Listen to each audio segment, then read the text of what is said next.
আপনি যখন একটা মাস রোজা রাখবেন হক আদায় করে, ঈদের দিন আমার ফেরেশতারা এসে আপনাকে একটা টোকেন ধরিয়ে দেবে যে আল্লাহর বান্দা, তোমাকে আল্লাহ জাহান্নাম থেকে মুক্তির একটা সনদ দিয়ে দিয়েছে। রব্বুল আলামিন বলেন, আমি একটা বিশেষ নজর দেই। কি বলি জানো? এ নজরে আমার বান্দাদেরকে আমি ডাকতে থাকি, আসো, যদি কারো অপরাধ থাকে আমার কাছে বলো, অপরাধগুলো আমি আল্লাহ ক্ষমা করে দেব।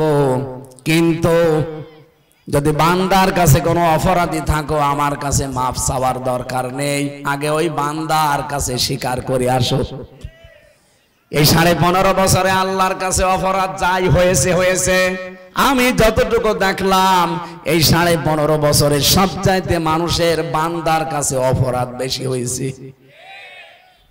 উনি বলছিলেন যে 3 বার আমরা আসলে ভোট দিতে পারি নাই। আসলে আমার এখন 33 বছর বয়স, 92 সালে আমার জন্ম। আমি হিসাব করে দেখেছি 18 বছর থেকে ভোট দিলে আমি 3 বার ভোট দিতে পারতাম, একবারও পারি নাই। আমি মানুষেরটা বলতে যাব কোন কারণে? আমার নিজেই তো ভিকটিম। তার মানে 3 বার আমি যদি না পারি, বেড়েছে কে? একবার তো একবারে 154 জন হয়ে গেলেন, আর একবার রাতের ভোট দিনে করে ফেললেন। এই কথা বলেন না কেন? ভোটটা কিন্তু আমার অধিকার ছিল, আমার হক ছিল, আপনি আমাকে দিতে দিলেন না। এটা রাতের ভোট যে দিনে হয়েছে এর প্রমাণ আমার সাথে এক ওসি ছিল, ওই যে নুসরাত হত্যা মামলার ওসি। উনি একদিন আমারে ফাঁসির কন্ডেম সেলের ভেতরে এসে আমারে বলছো, হুজুর আপনি জেলে এসেছেন, আমি খুব খুশি হয়েছি। কেন আপনি খুশি হয়েছেন? কোন কারণে? আমি জেলে পয়সা মরছি আর আপনি খুশি না? বসে বাইরে আপনার ওয়াজ শুনতাম, কিন্তু কাছে যেতে পারতাম না। আজকে একেবারে সরাসরি দুইজন এক জায়গায়, এই জন্য আপনি খুশি কেন? কি প্রশ্ন করবেন বলেন? বলছে এই যে নির্বাচন গেল, আমি বাইরে ছিলাম, সারা রাত আমি কিন্তু আমার লোকজন দিয়ে ভোট কেটেছিলাম। ফজরের আজান দিলে বাক্সগুলো জায়গা মতো পাঠিয়ে দিয়েছি। এরপর আমি গোসল করলাম, ওযু করলাম, তওবার নামাজ পড়লাম 2 রাকাত। এবার বললাম আস্তাগফিরুল্লাহ। বলছে আমার এই তাওবা কি হয়েছে? বললাম না, আপনি তো আল্লাহর কাছে অপরাধ করেন না যে আস্তাগফিরুল্লাহ পড়েন, আপনি অপরাধ করেছেন হামজার কাছে। এরকম একটা এমপি বানাতে 2.5 লাখ 3 লাখ 4 লাখ হামজা লাগে। এই কথা বলেন না কেন? এই কাহালু আর কোন থানা মিলে? নন্দীগ্রাম। এই 2 আসন 2 থানা মিলে যারা বসবাস করে 4 লাখ তো হবে কমপক্ষে ওনার এমপি বানাতে। এই 4 লাখ মানুষ ওনারে ভোট দেওয়া লাগবে। কথা বলছেন না কেন? আর আপনি নিজেই সব রাতের বেলা ভরে নিলেন, আমাদের কোনো গুরুত্ব নেই আপনার কাছে। আপনি আস্তাগফিরুল্লাহ মাফ হবে না আপনার, আপনি যতক্ষণ পর্যন্ত এই 4 লাখ হামসার কাছে সে মাফ না চাবেন। কিন্তু দুঃখের বিষয়, আপনি তো 8 বছর জেল, আপনি 8 বছর পরে বেরিয়ে দেখবেন মাফ চাবেন না। অনেক হামজাই 8 বছরে মরে গেছে, আপনি তাদের কাছে মাফ চাবেন কি করে? সুতরাং একটা জালেমাকে টিকিয়ে রাখতে গিয়ে এদেশের বহু মানুষের আখিরাত নষ্ট হয়ে গেছে। কথা বলেন না কেন? আগামীতে কারো আখিরাত যেন নষ্ট না হয়। রব্বুল আলামিন কিন্তু প্রথম নাম্বারে একটা বলে যে আমার কাছে মাফ চাও, আমার অপরাধগুলো আমি মাফ করে দেব। কিন্তু আমার বান্দার সাথে কোনো যদি অপরাধ হয়ে থাকে, ওটা আমার মাফ করার এখতিয়ার নেই, ওর কাছে আগে মাফ চাও। তার মানে 15.5 বছরে কত মানুষের কপালে আগুন লেগেছে আপনি বলেন? যার জন্য যা করলেন তারা তো ঠিকই পালিয়ে এখন আরামে আছে। কোনদিন আপনাকে জিজ্ঞাসা করেছিল যাওয়ার সময় যে আমি চলে যাচ্ছি 14টা ব্রিফকেস নিয়ে সব মাটি ভরে নিয়ে গেলাম? মাটি ভরে নিয়ে গেছে। একটা বারের জন্য আপনাকে বলে গেল না যে দেখো চলে গেলাম, তোমরা ভালো থেকো। এমনকি কাওয়া কাকেও কেউ বলে নাই। আমার নাম্বারটা জোগাড় করে তো বলতে পারতো যে হামজা 3 বছর জেল খাটালাম, অন্তত মাফ করে দিও, তাও বলে নাই।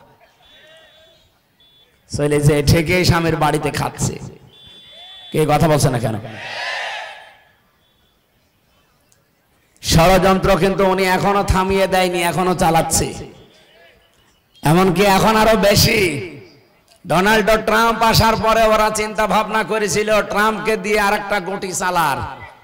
এই জন্য মোদী সাহেব এখনই যে পড়ে আছে যে ট্রাম্পের কাছে আমাদের দেশ সম্পর্কে এমন এমন কিছু তথ্য তুলে ধরবে যেন এ দেশ জঙ্গি এটা প্রমাণ করা যায়।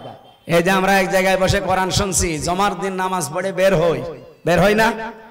হাজার হাজার মানুষ যখন জমার দিন বের হয় রাস্তায় নামাজ পড়ে, ওই সময় কিছু উগ্র আছে এই দেশে, আমি নাম নিলাম না তাদের, এই শয়তান উগ্রগুলো ছবি তুলে ওখানে পাঠায়, বলে এই দেখেন বাংলাদেশ জঙ্গিতে ভরে গেছে। এমনিতেই ট্রাম্প সাহেব তো দাড়ি টুপি দেখলে ভয় পায়। বাংলাদেশে যে জঙ্গি নেই তার প্রমাণ এই 6 মাস 10 দিন। এই কথা বলেন না কেন? 6 মাস 10 দিনে একটা জঙ্গি মামলা হয়েছে? কেউ ধরা পড়েছে? কেন পড়ে না? কারণ জঙ্গির নাটক যিনি লিখবে উনি তো স্বামীর বাড়ি, আর যাদেরকে দিয়ে এগুলো স্ক্রিপ্ট করাবে তারা এখন সব পালিয়েছে।